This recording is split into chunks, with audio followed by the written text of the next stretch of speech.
Hello, everyone. Thank you for tuning in to another episode of Mind Matters.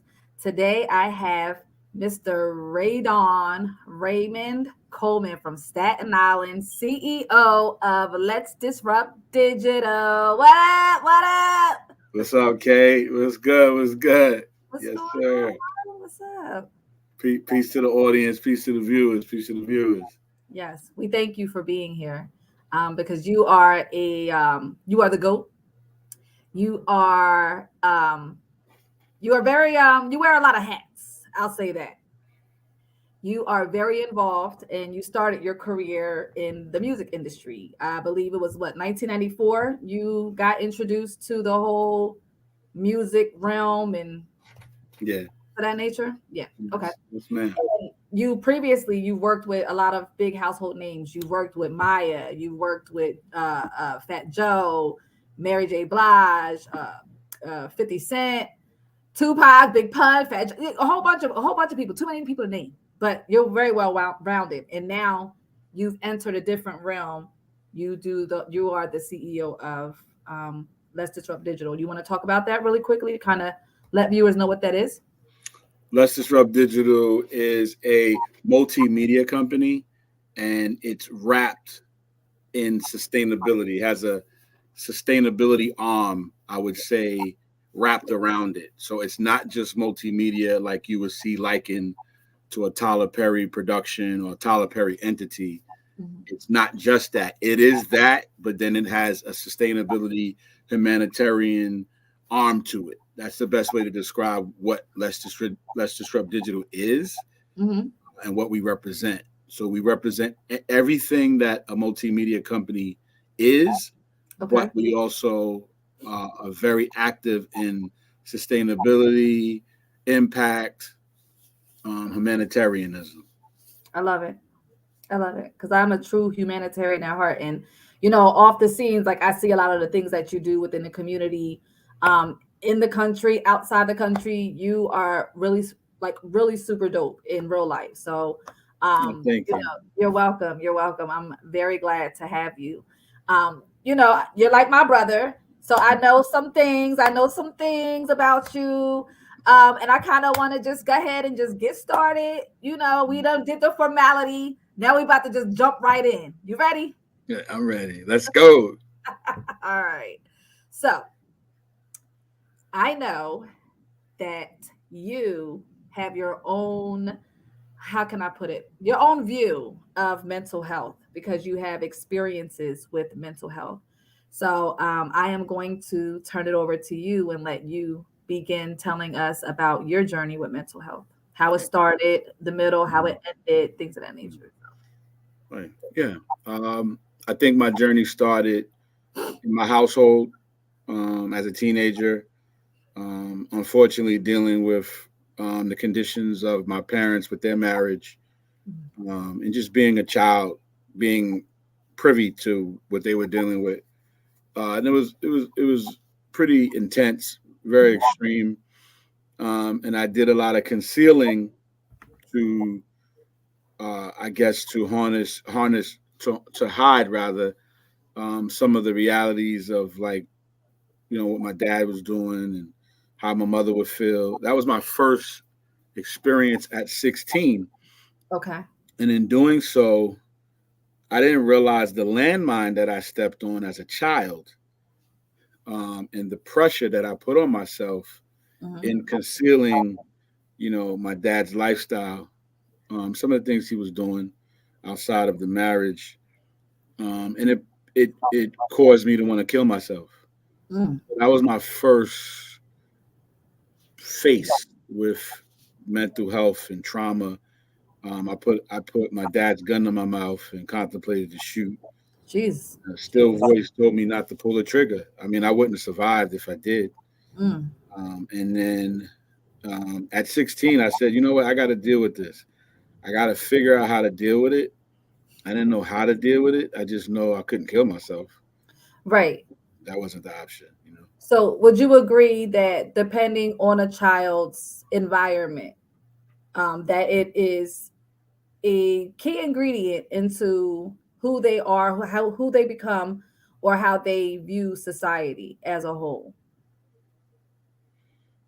Yeah, the environment. Yes, absolutely. That's what's going to create the ideology. That's Mhm. going to create their character, um, and that's going to create the strength. Right? Is the environment, the household, um, extended family, social family, community family, all that plays a part. For me, I was a real strong kid. I was a leader. I was an alpha kid. Okay. So I don't know if that saved me, but that played a part in my decision making on not to go ahead with suicide. That played a major part. Right. Right. And then protecting my mother played the other part in that. So you didn't start having these ailments until you were 16. So nothing ahead of that was really detrimental. So No, you were I was I was a spoiled kid. I was a I was a private school kid. Mhm. I was a daddy's boy. And I thought my daddy was super. I thought my dad was Superman. I was cool with my mom, but I Mhm. didn't really care for her. I thought Okay. she was just more of a disciplinarian, and her rhetoric she used to always say to me is, "I'm not here to be your friend. I'm here to be your mother." My dad wanted to be my friend. My Mhm. dad was my friend. My dad spoiled me. My dad, provided well for me. My dad put me in the best schools. Mhm. My dad, but within means, of course, I couldn't be a brat, but Right. I was getting video games. I was getting video consoles. I So was, whatever. I was daddy's boy. So do you think that this is a little bit off our topic, but just Mhm. hearing this and looking at how today's society is, you said that your mom is like, listen, I'm not your friend, I'm your mother. Yeah. Uh, a lot of parents nowadays are kind of a replica of your father, whereas like they want to be their child's friend. Do Hmm. you think that, or would you say that that had any type of bearings, any type of negative bearings on you mentally and psychologically because you got everything you wanted with your father and he was more so like a friend versus a disciplinarian or a parent? Well, he he was no joke. Like he was not a person you play with, far Okay. as respect. Hmm. He wasn't abusive. He hit me maybe one time, maybe two in my whole life, but with a belt. Hmm. But the way he spoke to me, he deals a lot with psychology. I Okay. was terrified of him. But my mom was a disciplinarian. She would hit me right on the spot, and then I go outside and play. I was like, whatever. I get hit, I'm outside. My dad, I'm not getting hit. He wants me to reflect on what I did, and I'm on punishment for 2 weeks in the house. Hmm. So I didn't play with him. I think it was a negative effect because, unfortunately for him, you know, my grandfather didn't tell him he loved him. He wasn't affectionate to him. He was very, abusive, far as to the level of discipline when he did discipline his my dad and his siblings. So my grandfather was extreme, Hmm. and my dad was the polar opposite. My dad showered me with love, pick me up, kiss me on my forehead, tell me, I'm a prince, and you're the best, and you're a Coleman. And my dad, his affirmations on me were crazy. Like my dad would, I was getting money with my dad, and so the negative effect was because my dad yearned for love. Hmm. He didn't really balance his his fatherhood with me. He didn't. There wasn't a proper balance. You understand what I'm saying? Okay. It was love and affection, but it it uh it opened the doorway for me to go in an area that a child should never go in, right? Because my father didn't put. Now that I'm a father, I realize there has to be a balance. You can have a relationship with your children, but it has to be a balance, a parental balance. Yeah. My There. dad didn't really have a parental balance with me. Yeah, I think it's really about boundaries. Like you said, a balance, boundaries. But one good thing is, well, let me before I say that, let me kind of go back. Statistically, for example, there can be two children growing up in the same household and to the same, they're privy to the same reprimands, the same gifts, the same love, the same disciplines. Um, let's say the parents are alcoholics, right? One of those kids will never touch alcohol, and the other kid could possibly be an alcoholic, just as the parent was. So there is, it seems like, and I said that to say, because I know you said with your grandfather, he was here and your father was there. There was no in between. And a lot of times, statistically and realistically, there is no in between. It's either this or it's that. But the good thing is your father gave you love. And that's where a lot of our brothers are missing. They don't have that father love, the kissing and you're a king, you're a prince. I love you, hugging them. They lack that type of emotion from a Yeah. man. So I will say at least, your dad gave you that, because that gave you something that you was going to need throughout your life. And to, also with your children, now you know what love feels like, so you can give it to your children as well, right? Yes. Yes. Okay. Yes. So Definitely. tell me how the the upbringing, you said at 16 years old you Mhm. were privy to some things. Tell me how that shaped you. Um, I became a couple of things. I became very aggressive Mm, outside my parents' house. I became ultra aggressive, mm, and I'm the only child by my parents, so it was like I didn't have siblings to like have my back. mm-hmm. So if I wasn't the head, if I wasn't the head, I had to be in the circle of the leaders. If I wasn't the leader, Okay. and I wasn't negotiating that. I wasn't negotiating that. So I established that from day one. I came from Brooklyn, from the slums, Cypress Hill Projects, one of the roughest projects in America. Mm, Um, my family moved back to Staten Island, which is a nicer borough than Brooklyn. mm-hmm. It's tough, but it's nicer.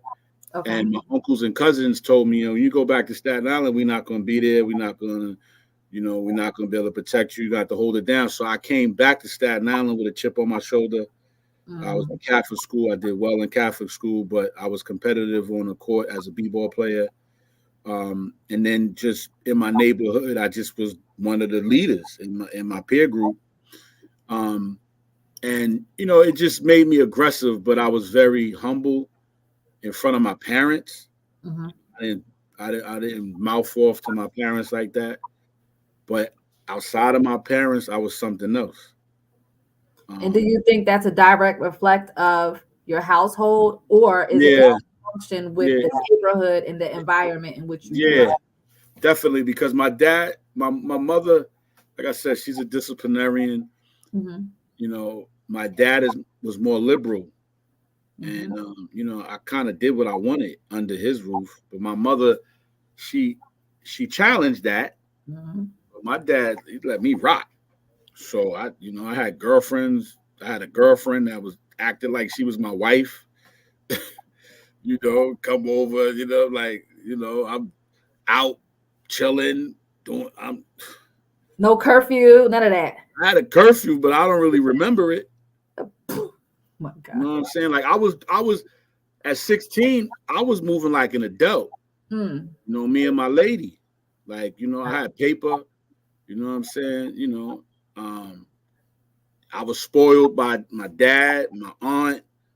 Mm-hmm. I was hustling, spoiled by my grandfather. I'm the first grand of my grandfather, so that's a big deal.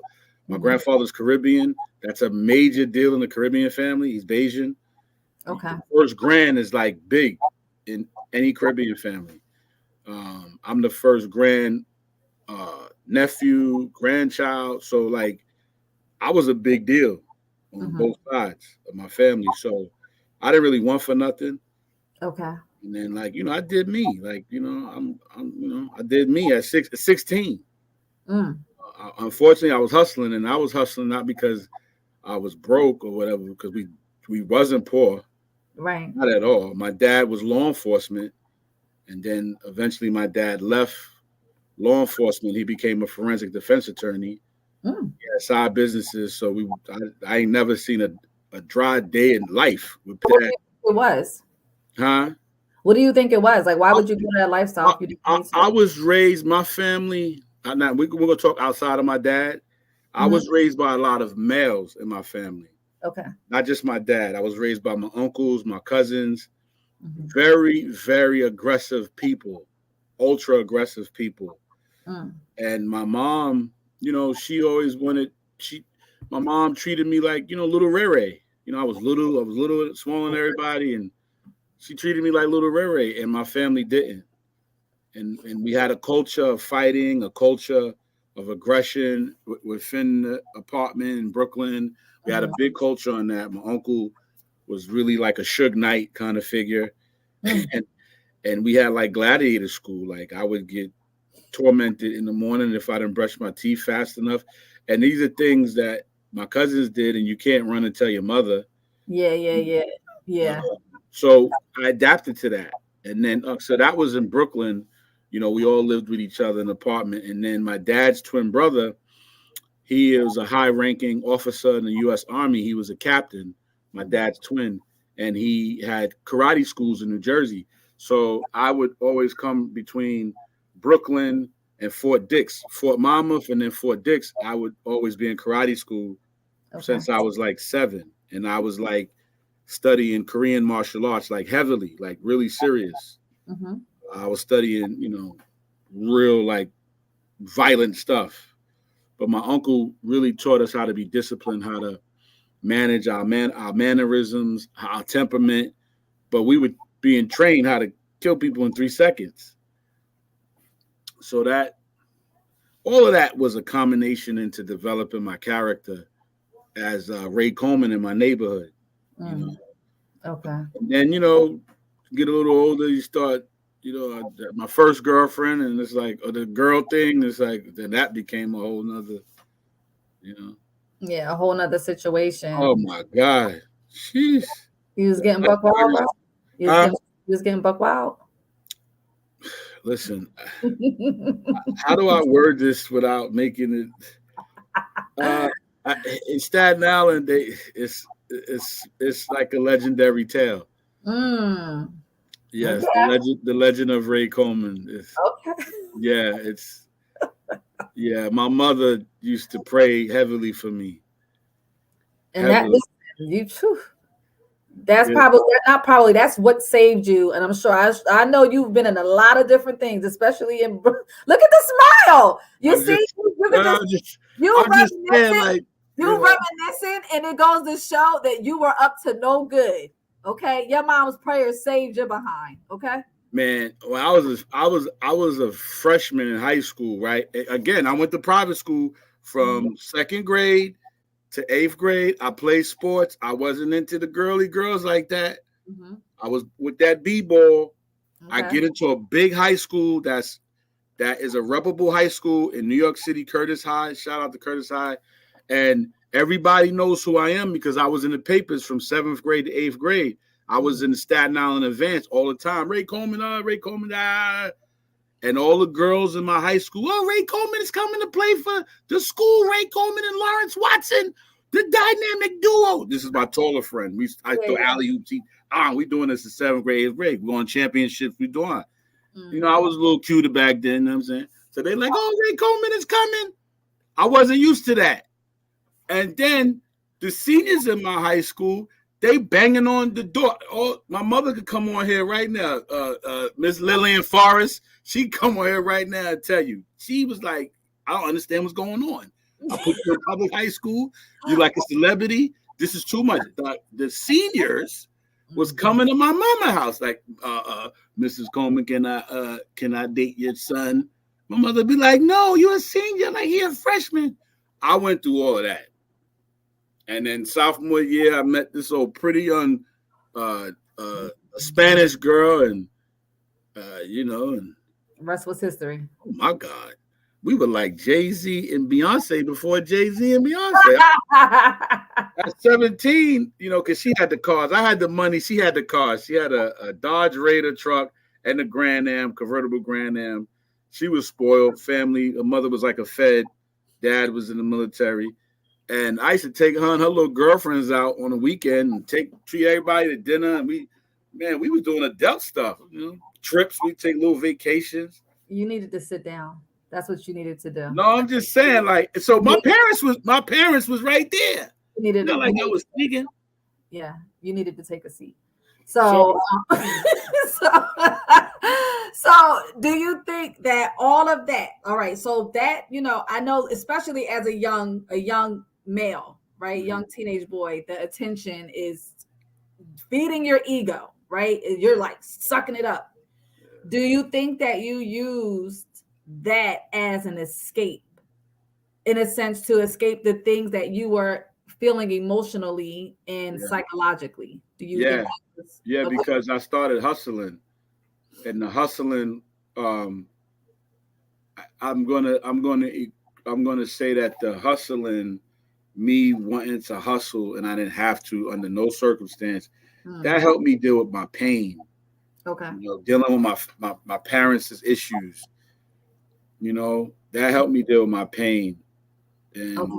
and the aggression that came in with the whole hustling thing and ego and all that. That was me trying to sort through what I was seeing and Yeah. what I was going through at 16, and I wasn't. My mother was oblivious to a lot of stuff, and I was like concealing a lot of stuff, and so I started to be angry a lot.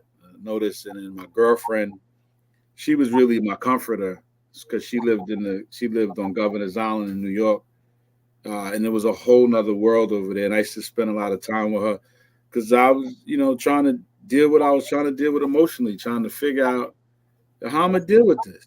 You Right. know? I mean, but fortunately, like, at least you didn't turn to alcohol or drugs, because even to date, you don't drink and you don't smoke. No, there's a story behind that though. Okay. All right. I But made a pact. I made a pact with God about. There's a story behind it. okay. But ultimately, you could have turned to that, especially being in Yeah, the city, yeah, right? So because you didn't, because that's typically what people do. They start to abuse drugs, substances, alcohol, yeah, because it creates a temporary escape, right? yeah, Although that we know realistically doesn't solve anything. It's just it's a blanket for the time being. yeah, But you didn't do that. So you found another way to channel those emotions, i.e., hustling, women, yeah. um, uh, beating up people. I mean, you've even showed me some moves, so I know that you was a little The problem, and I'm not a troublemaker. The problem when I got into fights, you know, they was like, he's a pretty boy, Negro, and we could just take stuff from him, right? And that's how it started, right? And then, unfortunately, they failed miserably, and so, so right, and so what would happen is, once I proved to myself that it was wax on, wax off Danielson, I then would dominate the person mentally, and I became the leader, right? And I started leading like that, like I'm the leader now because I beat him up, and I'll beat you five guys up that I think I could beat. And matter of fact, you're gonna assume that I could beat y'all up, so I'm just gonna be everybody's leader, and that's what I did, and I used it to my advantage, right? yeah. And then the persona of Ray Coleman was created, and then I didn't have to fight no more. I had little minions fight, and Minions. persona of Ray Coleman literally was created. Like it was amazing. Okay. And yeah. So and the little story I wanted to tell you. So I smoked a little marijuana. Oh, okay. I smoked a little marijuana from 16 to 18, and I didn't really drink, but so at 18, I'm now out of high school, and now it's like a fork in the road of what I'm gonna do with my life. And we went from little petty-handed drugs to like, now am I gonna make this a career kind of thing, right? Mhm. And I was too scared of my dad, and I was like, no. So I got on my knees. I made a deal with God. I said, if you take the taste of hustling from me, I won't drink and I won't smoke. I was 18 years old. And so the yearning desire to hustle out of me, and I don't and I held up with my bargain. I don't drink and I don't smoke. I literally made a vow to God about that. We've talked a lot, right? And I never knew that. But Yeah. on air, I'm gonna say, like, I am proud of you. Because so many reasons. There's so many thoughts running through my head right now. And I'm not going to turn this around and make this about me, but I will say that I too recently, a few weeks ago, prayed to God about something that I needed him to take from me. And he did. And I too am holding up my end of the bargain. So I completely get that. I respect that. And people underestimate the power of God. Like, they seriously do. Like, okay, but I just needed to get that out. So anyway, back to the show. So you are now a parent, right? Yes. So what did you take away from your experience, so that, because parenting doesn't come with a handbook, right? Everything's trial and error, everything's experiences. You try to raise your kids based, well, sometimes people raise their kids based on how they were raised, the morals, the structure, things of that nature. But realistically, everything doesn't work for everybody, right? So how did you conquer that mountain in terms of making sure that you were in a good mental health, in a good mental state for your children, to avoid them feeling what you felt, and or to keep them out of, because children don't need to be an adult business. No. You don't need to take that on, but so often they do. So how did you conquer that? Well, I'm going to tell you, before I say what conquered that, I'm going to tell you what I used to fuel me to keep my family together. I used the fear of a broken home. Okay. Because I had an internal commitment to myself to never allow my children to go through what I went through and feel abandoned like I did, right? So I, when I had my older son, that was always, whether me and his mother was together or not, that was always present. Like, he can never feel like, one, he doesn't have a family structure, even if me and his mom are together or not. Two, he can never feel abandoned by me. That can't happen. I'm never going to allow that to happen. So that was always in my mind, right? And he and his mom, we weren't together. And then when we got together, I said I have to fortify this so it can help him develop into a healthy character, have a healthy character. So I used that. That was a driving force for me. And then I eventually got engaged. And by then I was like full throttle in the music business. I was all over the place. Here, there, this country, that country, this state, that state. And I was young, and I had a lot of success fast in my 20s, before my 30s. And so, yeah, that was a driving force to build the family, was that. Never to have my children feel neglected. Unbeknownst to me, I would have more after him, but that was he was getting busy. Huh?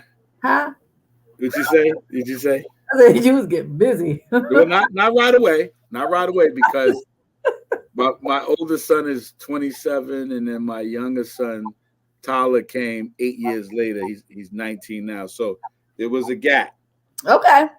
I was Tyler was 1 right before I moved to Jersey. So he doesn't know anything about New York. He's a Jersey kid, even though he was born in New York. Okay. So, I didn't have my daughter till 4 years after Tyler. So there's gaps between my children. Okay. Yeah, because I was really, focusing family, but also on career at the same time. Yeah. I mean, because you are very, very established, right? In that realm. You did a lot, and you still continue to do a lot. So do you think that your upbringing played any role in that? Because I know with the music industry, like, I know I used to do a little modeling back in the day. I've done, the video with Lloyd Banks, Tony Yayo. Remember when you modeled? Yeah. So I know what goes on. I see how it goes, right? Yeah. A lot of things can stroke a man's ego. Yeah. And can make them really egotistical. I'll just leave it at that. Yeah. So, do you think that anything that you, again, because you weren't drinking or smoking, you were around a lot of hip hop artists, there's drugs, there's alcohol, there's weed, women, right?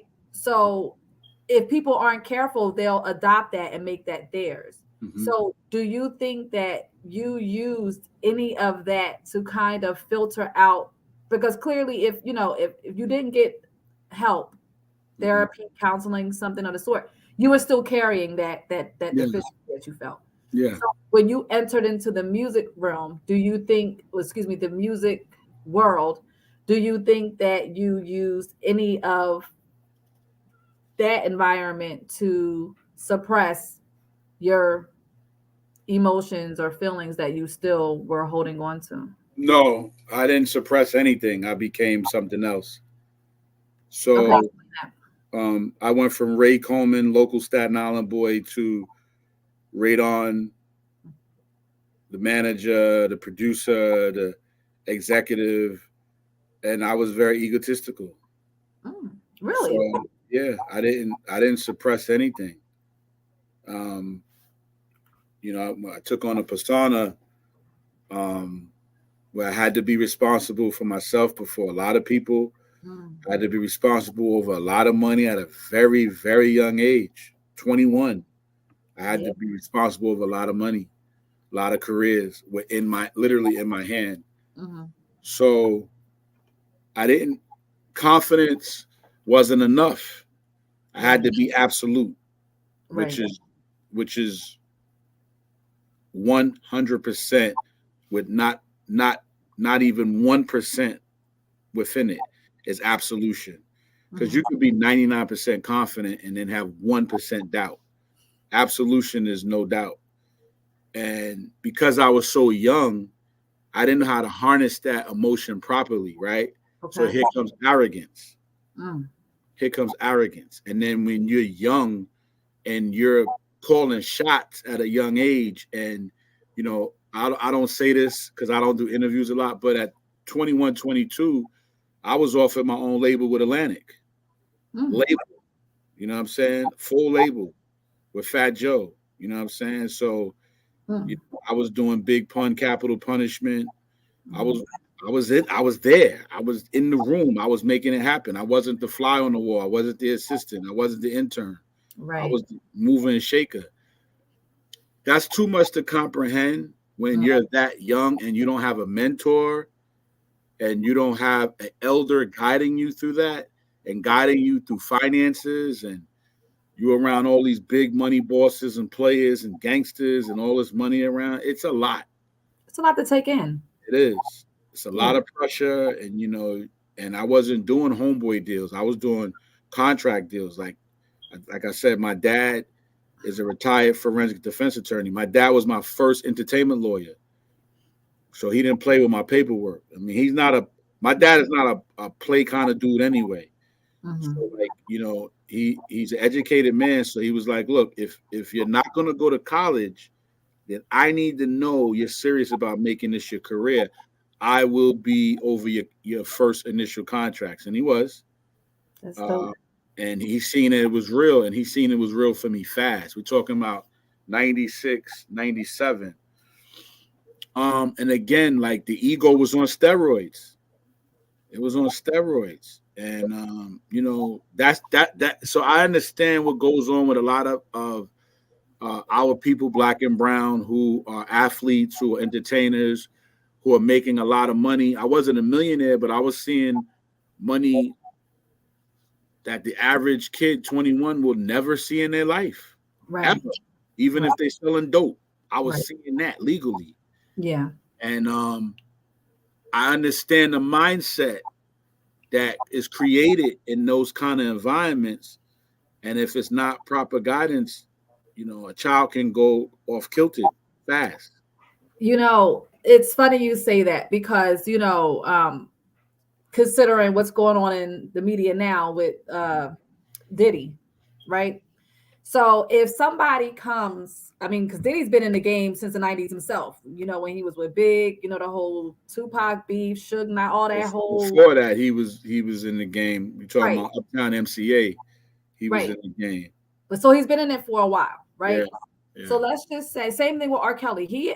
R. Kelly was out in the 90s as well, but we all know R. Kelly was sexually abused. R. Kelly had a lot of mental health Yeah. issues that he was unable to work through, which Right. ultimately played a role in where he is today, right? And I think the same thing. We don't know Diddy's upbringing. We don't know, because that has not come to surface. Well, the But public doesn't know, but the streets do. So it's not public. okay.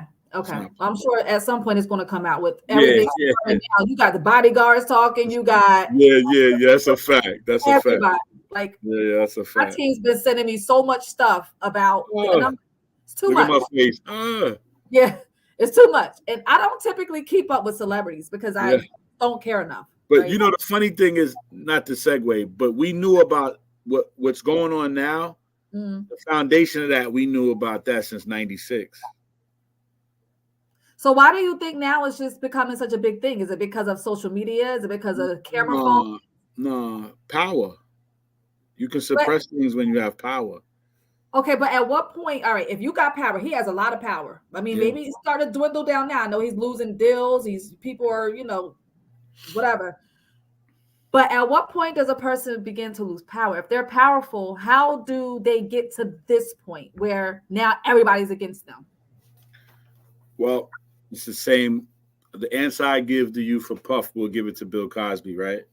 You said, I'm sorry, can you repeat that? I didn't hear that. The same answer that I will give in reference to Puff, we'll apply that to Bill Cosby. Okay. We say, how could Bill Cosby have been in a position to buy NBC, and then he's incarcerated, right? Well, at some point, you turn the wrong people off. Somewhere along the political navigation that we all do a political dance in our lives, right? No matter what level of success we have, right? Whether that's 50,000 a year, 100,000, hundreds of millions, whatever, we all navigate a course of success, and we have to navigate it in dealing with people, right? Yeah. Politics, right? Some point you rub someone or a group of people the wrong way at some point, and then the politics start to change. That's in the back office. That's happening, right? Or that has happened. And then the public starts to see the downfall effect of that. So most likely a group of people felt like their interests could have not been represented. Who knows? But usually that's the case, right? Somebody says we're going to remove the blanket of protection over this individual for these set reasons, right? Look at i.e. Kanye, right? And the list goes on, right? And that's what happens. Yeah. Yeah. The message to Black America is this, right? That a Black man will always be endangered, right? And the minute we take the mentality that will equal to a white man's power, we have fooled ourselves. I was going to ask you that. I know we're a little somewhat off topic. I mean, not really, because it's all mental health. But there's just so much I have to say to that. Like, people, there's a lot of opinions. Of course, the word we live in a world of social media, so you see everybody's opinions all over your timeline. You see it all over the media. You see it on the news. You see it everywhere, right? So there are some people who feel that anytime a Black man reaches a certain level, the masses, if you will, do something. Like, for example, like you said, Bill Cosby is about to buy CBS. And NBC. Oh, yeah, I'm sorry. And I stand corrected. Thank you, bro. That's okay. Hi, Dad. It's good. Okay. So people felt like, oh, okay, because now he was about to buy that station. Now it was okay. We gotta, nope. You know what I mean? But then you look at the history. People from the 80s are coming up, 90s. So you sometimes have to wonder, and again, this is not a black or white thing. It's just a people thing. So some people feel like same thing with Kanye, same thing with R. Kelly, same thing with Diddy. Like Diddy is one powerful mofo. And now I don't know. I can't see what level he was reaching because I'm not in it. He already had the Cirocs. He already had the labels. He already had the. So it's like it's not like he was trying to buy something that was deemed for white people, for lack of a better term. But how do you differentiate? Like, well, Diddy is said to be a billionaire. Yeah. Again, because I'm in the industry and I know the inner workings, I don't know his business per se, but I can tell you that it happens behind the closed doors, back channels. Someone was rubbed the wrong way. Some people were rubbed the wrong way. And it was a collective, right? And that collective starts campaigning, and so the germ effect, the cancer starts to build up, and it, decade after decade, you got some real ops. But how jacked up is that though? Just because somebody pissed you off, now you want to go on a smear campaign? Like, I understand politics, but it wouldn't be considered a smear, and it wouldn't be considered pissed off. It's, again, when a black man climbs to power, the terms of our climbing are not the same as a white man climbing. It's just not the same. So if I climb Mount Everest and I step on 100 million people's heads, and I'm a black man climbing Mount Everest, you better believe if those 100 million don't remember, 50 million of them are going to remember that I stepped on their heads. And those 50 million, they might be gone, but they got children that remember that I stepped on their heads. And I might be called someday in question about me stepping on their heads, where opposed to a white man climbing the power on Mount Everest, it might be like, hey, see no evil, hear no evil. That's the difference. Yeah. That's the difference. But you know what I also see within the black community, like I did, me and you talked about this. I did a live about R. Kelly. This was not to excuse his behavior because what he did was wrong, right? But it was simply to basically talk about his mental health, because Charlie Sheen, white guy, powerful, right? When he had HIV, he was willingly giving this to people. Yes. It came out quickly and then it went away. You didn't hear anything else about it, right? But with black people, it's like when it comes out, it's us who were dragging that person. Right. White people don't do that to each other that I've seen. Well, right? Not to the degree that we do it.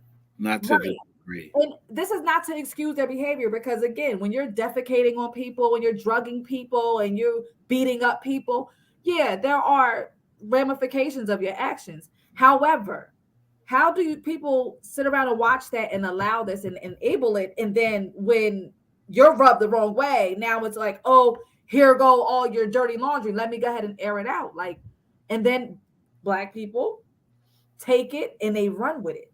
And that's what I don't like. We don't got, people, what you put out into the atmosphere is going to come back. He did a lot of dirt.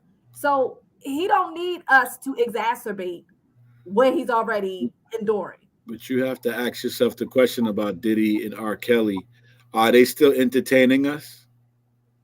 I never care for Diddy at all. I'm just saying, are they still entertaining us? Are they still functioning in an entertainment capacity? I mean, I guess I guess it depends, because right now Diddy's trending. So that's entertainment depending on No. I'm saying their performance, their literal. Diddy, like what they're known for? Yeah, like they're not doing concerts, they're not releasing albums. He just released one. No. What I'm saying. Huh? Did he just release one not too long ago? I think he was working on one, but he's not charting. R. Kelly ain't charting. So I think us as a people, and I say that to make this point, I think us as a people, we look the other way because those people were entertaining us at the heights of their careers when they were doing a lot of whatever the allegedness was, right? Mhm. They were entertaining us. Mhm. So we were like, yo, R. Kelly is a pedophile, he this, but yo, he's that boy, man. You brought that boy out. I made like 2 babies off his album, son. Like, so you had a lot of that going on. Yeah, yeah, yeah, And yeah, then the yeah. women, oh, he might be foul, but that, oh my God, his song is out, right? Yeah. Puffy. Puffy had bangers. Puffy, bad boy, oh, bad boy. Everything was lit, right? So it was like you kind of look the other way. Now, R. Kelly ain't hot no more. Puffy's still trying to hang on for the spotlight. Mhm. I don't want to say it's out of convenience now, but they're no longer entertaining the Black America. This gets Now all of deep. a sudden it's Black America that's Yeah. right. And that's Then what you I got to don't like. look at are they a current commodity to Black America? Are they entertaining Black America? If we look at that fact separate from the lifestyle, no, they're not currently entertaining Black America. They're not currently in the face of Black America like they once was when we heard about Cassie. We heard about Cassie, but we didn't care because Puffy still was all in your videos. Yep. You Yep. know what I'm saying? Take that, take that. He's still that, Take that, take that. right? You Yeah. know, I've been around the world. Oh, he was all of that. Oh, We heard about, yeah. we heard the nonsense. No, we heard it. We R. Kelly, we heard Aaliyah, Arrested Dead. We heard all of it, but they were entertaining us, and both of them still was selling out concerts. Yeah. But I think so. I think with R. Kelly too, like a lot of that, back in the day, we had to watch MTV Cribs, we had to watch BET. Right now, you have access to every celebrity on your electronic device, right? And now with the evolving of social media, the evolving of just media in general, right? I think that plays a major role because now people can see everything you do. You Yeah, post everything you do. Back yeah, then, it was just hearsay, it was speculation. Now, people got videos of it. Now, people are selling their story. Now, people are feeling more comfortable with coming out talking about the things that's happened to them. yeah, Whereas before, it was shh, don't talk about it. yeah. Don't talk about it. But now it's heightened because there's so many avenues that they can travel to get their story out. Right, But I think that in its totality, when you are in that realm, when you are in a position of power, you have to be conscious here, you have to be well here, because if not, again, you'll take it on. Like R. Kelly had mental health issues because he never got the help that he needed for his sexual abuse. His mom pretty much failed him because once he told her what happened to him, she did nothing about it. She took hush money. So what he did was a learned behavior. You learn what you around. You adopt the views of your environment. So was he wrong? Absolutely. But let's not forget that he too was a victim of the same things that he was doing. right, People who are victimized at a young or early age, or just victimized in general, sometimes become the victimizer. right. This So is true. you know what I mean? Like I'm not excusing it. What he did that they were saying was sick, but he was sick. But he was sick. That's a fact. So That's a when you're fact. sick and you're in that environment and you got all these enablers, everybody's singing your praises, you can do no wrong, it only makes it worse. And if he progressively got worse, but it seemed too like he was looking for that help because he didn't have anybody around him to help him, so it started to come out in his music. That trapped in the closet, for me, I felt like he was trapped in his own mental closet and couldn't get out because he didn't have anybody. Like how we got real friends that's gonna be like, yo, you're that's not it. Yeah, Because I'm gonna tell my friends when they're wrong, and vice versa, they're gonna tell me, and I appreciate that. You don't want people that's all okay, okay, okay. Because now look at you, you yeah, screwed, chopped and screwed. yeah. No, you're right. You make valid points. I You know. make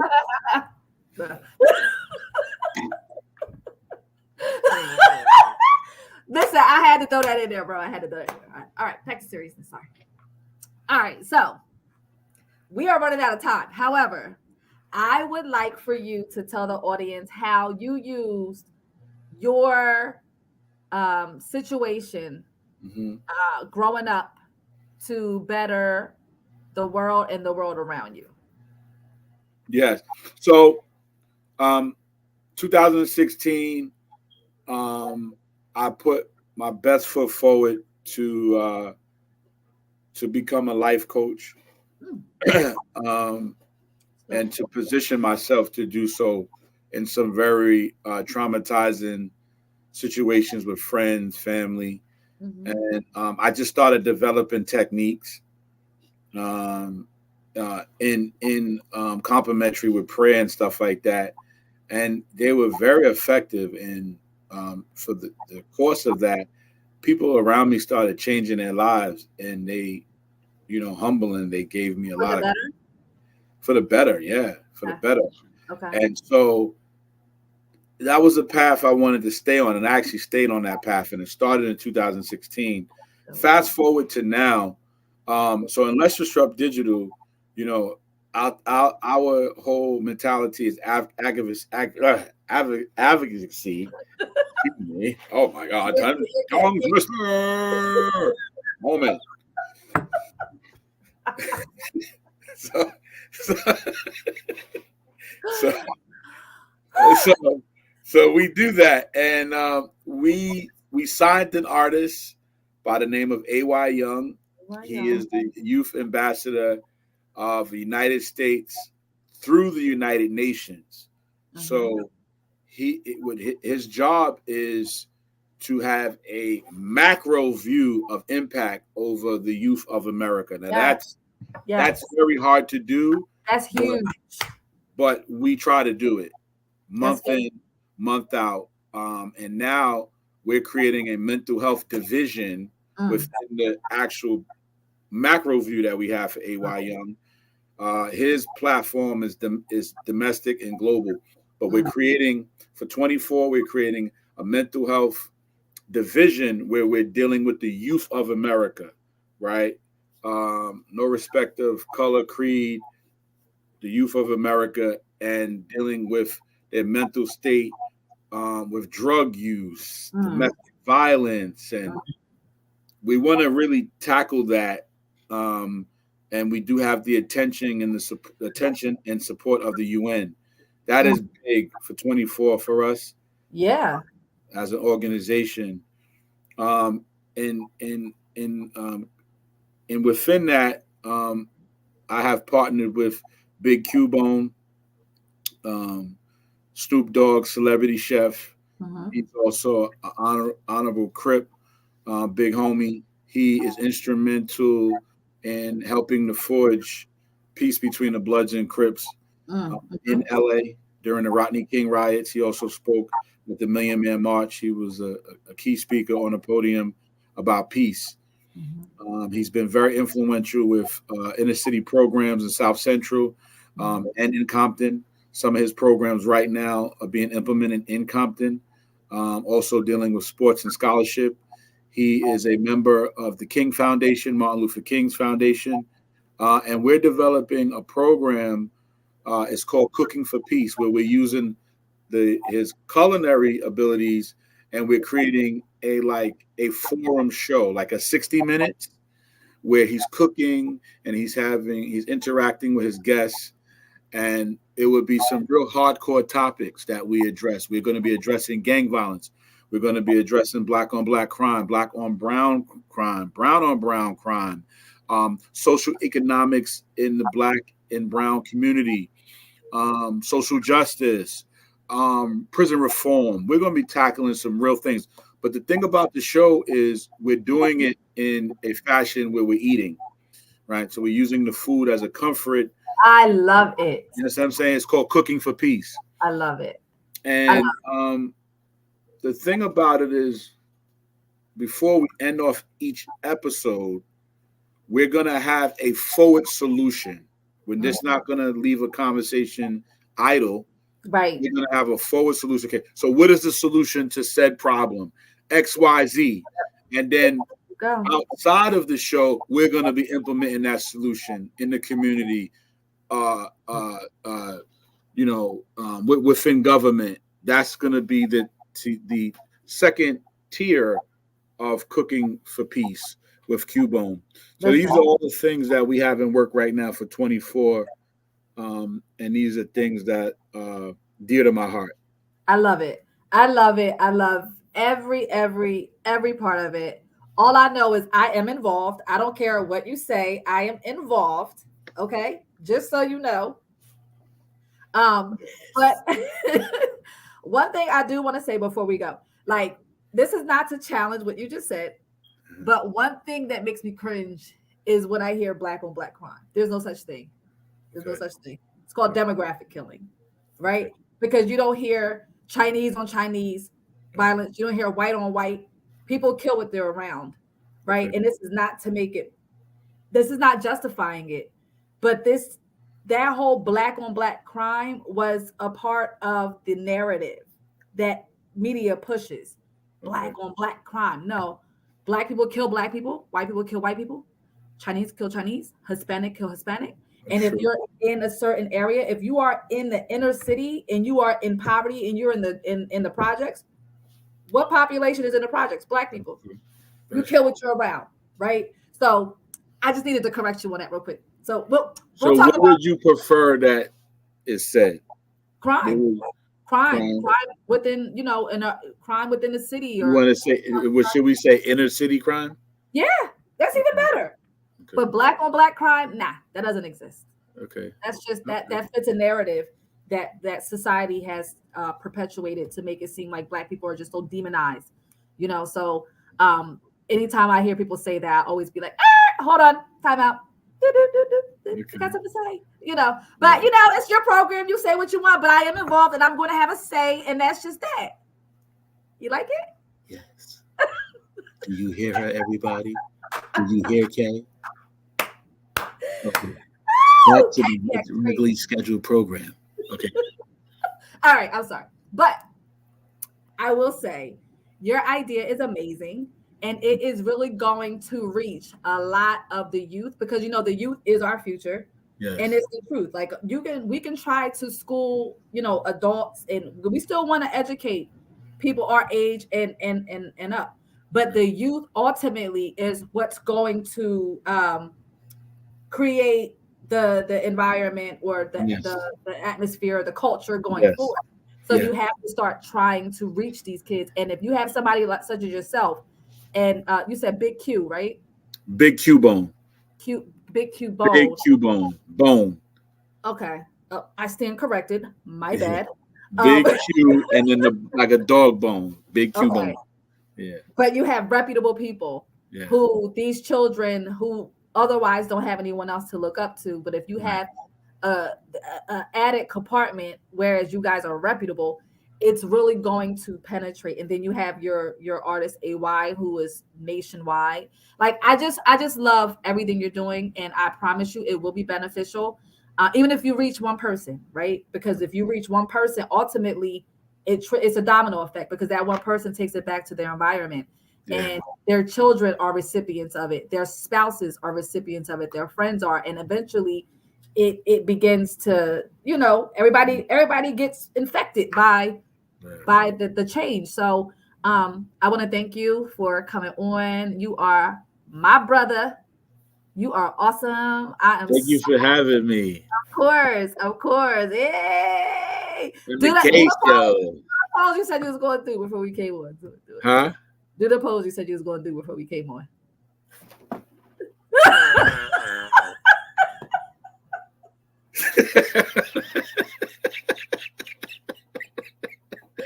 You get my nerves. I just want to tell you, and everybody else, my brother gets on my nerves. Okay. Yeah. Why you have me do that? I forgot about it. I got you. Because when you're out there, you'd be like, "Dang, I didn't. Come on, Kay, I didn't. I got you." Yeah, I forgot I was going to do it too. You did it so I feel like I'm campaigning for a electoral position. And you may be. You never know. You never know what's going to happen. Run for me, Alderman of South Jersey. I'm gonna make sure that is a thumbnail, just so you know. Okay. Yeah, I think that would be dope as a thumbnail. Yeah, we're gonna talk about that. Look at this piece of hair. Okay.